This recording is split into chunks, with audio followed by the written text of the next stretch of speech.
తిరుపతి జిల్లా తిరుచానూరులో శ్రీ పద్మావతి అమ్మవారి కార్తీక మాస బ్రహ్మోత్సవాలలో భాగంగా స్వర్ణ రాజోత్సవం కార్యక్రమం నిర్వహించారు. ఈ కార్యక్రమంలో భక్తులు అధిక సంఖ్యలో పాల్గొని ఆలయ మాడవీధుల్లో స్వర్ణ రథోత్సవ కార్యక్రమం నిర్వహించారు. శ్రీ పద్మావతి అమ్మవారు స్వర్ణ రథంలో వజ్రాభరణాలు ధరించి భక్తులను విశేషంగా ఆకట్టుకున్నారు. ఈ స్వర్ణ రథోత్సవ కార్యక్రమంలో ఆలయ మాడవీధుల గుండా స్వర్ణ రథాన్ని లాగేందుకు మహిళలు అధిక సంఖ్యలో పాల్గొన్నారు. తిరుచానూరు స్వర్ణ రథోత్సవ కార్యక్రమం ఏపీ న్యూస్ ఛానల్లో శ్రీ పద్మావతి అమ్మవారి స్వర్ణ రథోత్సవ కార్యక్రమం ప్రేక్షకులు వీక్షించవచ్చు. స్త్రీ పురుషుడికి ఎందులోనూ తక్కువ కాదు అనేటటువంటి తత్వాన్ని నిరూపిస్తూ నీ రథాన్ని స్త్రీ జాతికి సంకేతమైతే స్వామి పురుష జాతికి సంకేతం. అమ్మ సేవ చేయాలి అనే తపనతో భక్తులందరూ కూడా నీ చెంతకి చేరారు, స్వయంగా తాగుతున్నారు. వాళ్ళకి రక్షణగా పురుషులు వెనక నిలబడి ఊతాన్ని అందిస్తున్నారు. నీవు కనకవసనాం బంగారు వస్త్రాలను ధరించిన స్వర్ణభూషోజ్వల అంగీ బంగారు ఆభరణాలు ధరించినటువంటి దానివి, దివ్యమైనటువంటి తేజస్వరూపిణివి. నీవెక్కడ ఉంటే అక్కడ దివ్య తేజస్సు ప్రసరిస్తుంది. ఆ దివ్య తేజస్సే ఆభరణాలతో వరద అభయ ముద్రలతో దర్శనమిస్తూ నిన్ను దర్శించినటువంటి భక్తుల దారిద్ర్యాలని తొలగించాలి అనే సంకల్పంతో నీవు నాలుగు దిక్కుల ఈ రథం వడివడిగా సాగటానికి హెచ్చరికలుగా ఆకుపచ్చని పతాకాలని అధికారులు సంచాలనం చేస్తున్నారు. నీవు చాలా గొప్ప తల్లివి. నీవు ఎంత గొప్పదానివి అంటే క్షణంగా మరొక ఛత్రము, నాలుగు వైపులా పుష్పగుచ్చాలు, ఆ క్రింద మళ్ళీ చతుర్భుజ లక్ష్మిగా నీవు దర్శనమిస్తున్నావు. ఇది నీవు లేని చోటు లేదు అనేటటువంటి విషయాన్ని కూడా తరం కాదు.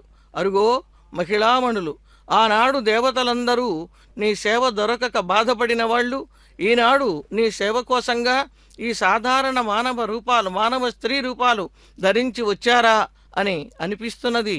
ఈ వైభవాన్ని చూస్తూ ఉంటుంది. నీవు ఇలా సువర్ణ రథంలో ఊరేగటాన్ని చూసినటువంటి భక్తులు సువర్ణ శ్రీ కళ్యాణ వృద్ధిం కురుమే గృహే శ్రీ విభూతి వృద్ధిం కురుమే గృహే శ్రీ శ్రీ. అమ్మా, మా ఇంటిలో బంగారాన్ని బాగా అభివృద్ధిపరచు, మంచి శుభ పరంపరలని అభివృద్ధిపరచు, చక్కటి విభూతి అంటే ఐశ్వర్యం, ఐశ్వర్యం అంటే సంపదలే కాదు, అధిక కాంతుడ నీ భోగములకే తగును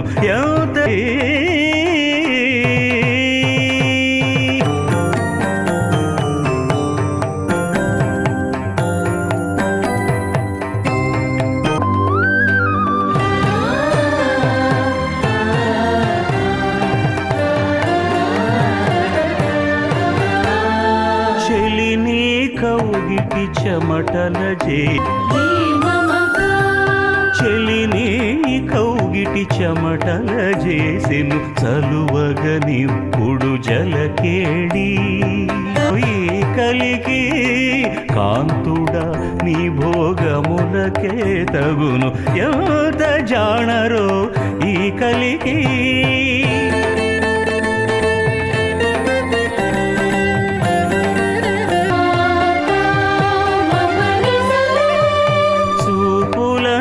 పై సొలయుచు చేసెను ఉపవసంతము పూల కేళి చూపులని పై సొలయుచు చేసెను ఉపవసెను పరగిన రతులని పరిణయ కేళి కరగుచు శ్రీ వెంకటేశ చేసెను పరగిన రతులని పరిణయ కేళి.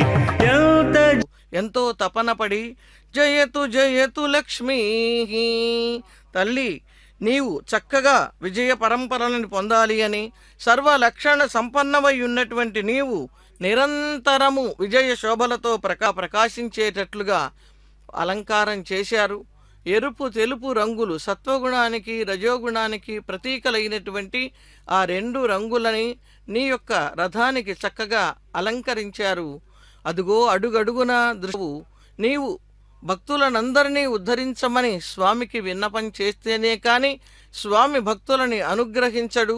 అటువంటి తల్లివి స్వామి ఇద్దరమే కాదండి, లోకంలో చాలామంది భయమనే మానసిక రోగంతో బాధపడుతూ ఉంటారు. అందరిలో ఉన్నటువంటి అన్ని విధాలైన బాధలను భయాలను తొలగించే తల్లివి నీవు. నీవు స్వామి హృదయ సేవని అలంకరించి ఉంటావు. సమస్త విభూతులని అందించేదాని ఒక సూక్తి ఉన్నది. రథాన్ని అధిరోహించిన స్వామిని దర్శిస్తే మళ్ళీ జన్మ ఉండదు అని. ఈనాడు ఈ వైభవాన్ని చూసిన తర్వాత రథ పునర్జన్మ నవిద్యతే, రథంలో ఉన్నటువంటి శ్రీ మహాలక్ష్మిని కనుక దర్శించినట్లయితే మళ్ళీ పునర్జన్మ ఉండదు అనేటటువంటి భావం భక్తులందరికీ కలుగుతున్నది తల్లి. అదిగో అశేష భక్తజన సందోహం.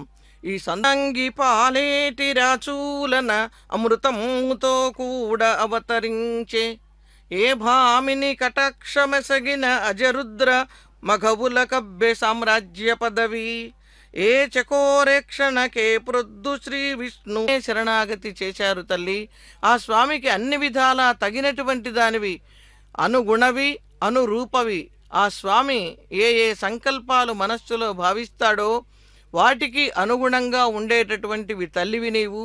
ఆ స్వామి ఎక్కడ ఎప్పుడు ఎలా ఆవిర్భవిస్తే అందుకు అనుగుణంగా నీవు కూడా స్వామితో తల్లివి. ఇటు సువర్ణాభరణాలని అటు పుష్పమాలికలని ధరించినటువంటి దివ్యమైనటువంటి నీవు నీ పాదపద్మాన్ని నా మనస్సులో నిక్షేపించమని భక్తులందరూ కూడా నీ పాదపద్మాలని ఆశ్రయిస్తున్నారు.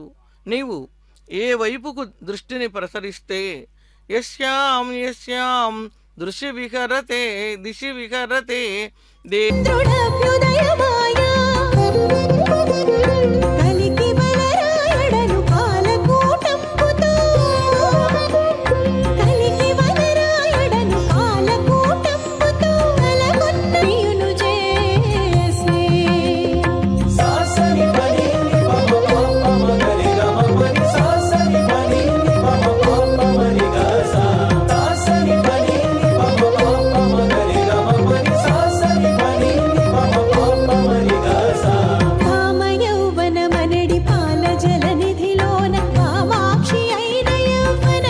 పరమైకాంతికమైనటువంటి భక్తితో ధర్మాన్ని పొందాలి అని ఎవరైతే ఆ ధర్మ కార్యక్రమ నిర్వహణ కోసంగా ధనాన్ని ప్రార్థిస్తారో వాళ్ళకి భూమి నుండి కానీ, కుబేరుని ఇంటి నుండి కానీ, ఆకాశం నుండి కానీ, సముద్రం నుండి కానీ నీవు అధికమైనటువంటిది